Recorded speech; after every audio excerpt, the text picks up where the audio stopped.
The Galactic Military Academy's training deck hummed with the low vibration of artificial gravity generators. Cadet Hazal adjusted her stance, muscles coiled like steel springs beneath her regulation uniform.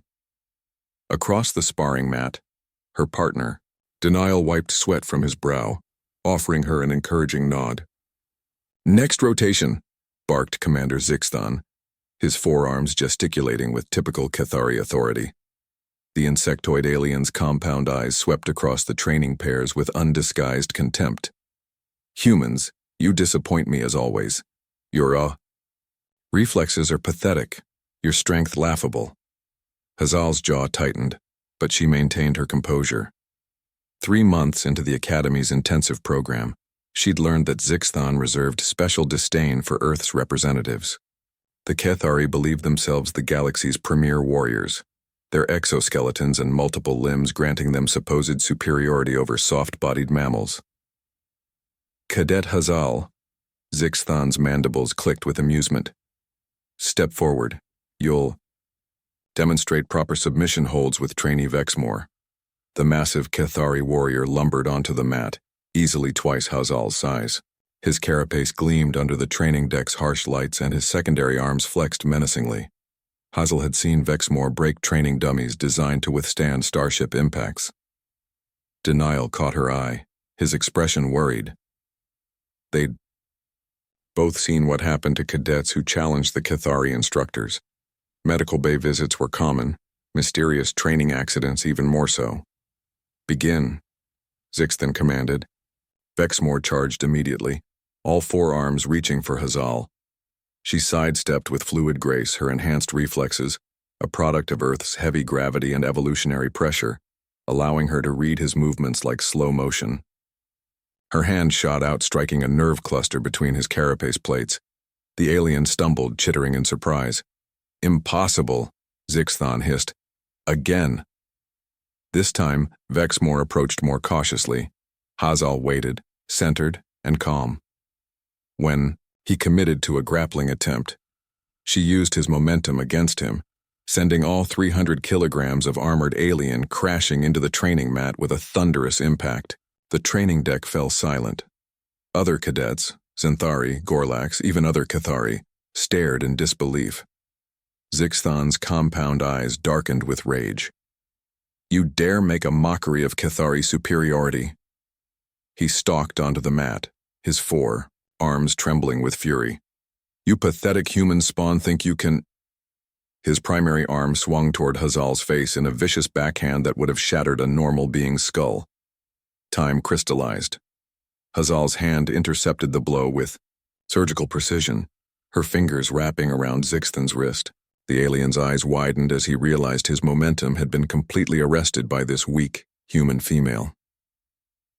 "Commander," Hazal said quietly, her voice carrying across the silent deck.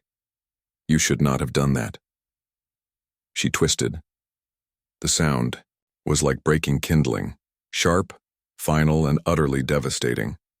Zixthon's exoskeleton cracked along stress lines that human engineers had studied for months. His spine, evolved for a low-gravity world, simply couldn't withstand the precise application of force that Hazal's dense bone structure and powerful musculature could generate. The alien commander dropped to the deck like a discarded puppet, his nervous system severed, his body paralyzed from the thorax down. "Medical emergency," Denial called calmly into his comm unit, though his eyes never left Hazal. "Training Deck 7, Commander down." The other cadets backed away, their various forms of fear scent filling the air. They'd all heard stories about human strength, about the death world that had forged these seemingly fragile beings. But seeing it demonstrated was entirely different. Dr. Kelthera, the Academy's Xanthari chief medical officer, arrived within minutes.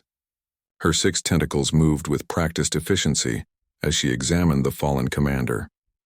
"Complete spinal severance," she announced, her voice carrying the clinical detachment of her species. "Precise application of rotational force to the 3rd vertebral segment, textbook anatomy." "It was self-defense," Hazal stated simply. "He attempted to strike me with intent to cause severe injury." The security recording would bear out her words. Every training session was monitored, and Zixthan's assault was clear for all to see. Dean Morthak, the Academy's Gorlak administrator, reviewed the footage with his characteristic methodical patience. The massive bear-like alien's amber eyes studied every angle before rendering his verdict. Commander Zixthan has been relieved of duty pending full investigation, he announced to the assembled cadets the following day. His actions violated every principle of the Academy's code of conduct. Cadet Hazal acted within regulations governing self-defense against instructor misconduct. The news spread through the Academy like wildfire. Humans, those supposedly weak mammals from a backwater world, had proven something that every species in the galaxy was now forced to acknowledge. They were not prey animals playing at being predators. Denial found Hazel in the Academy's observation lounge, staring out at the stars through the massive viewport. "You know they're calling you the spine breaker now," he said, settling into the chair beside her. She turned to him, her expression serious. "I didn't want to hurt him that badly, but he would have kept escalating until someone got killed. The other instructors are treating human cadets very differently now," Denial observed. "Respectfully, even." Hazel nodded. "Fear can teach respect when reason fails." Through the viewport, Earth hung like a blue jewel against the cosmic dark. It looked peaceful, almost fragile, just as humans appeared to their galactic neighbors. But appearances, as Commander Zixthan had learned too late, could be devastatingly deceiving. The Academy's remaining instructors had received a harsh education in human capability. Word would spread through the galactic military's ranks. These humans were not to be underestimated, not to be abused, and certainly not to be struck in anger. They were the children of a world that had tried to kill them for millennia, and failed. They carried that strength in every fiber of their being, hidden beneath soft skin and gentle smiles until the moment it was needed. And when that moment came, spines would break like sticks,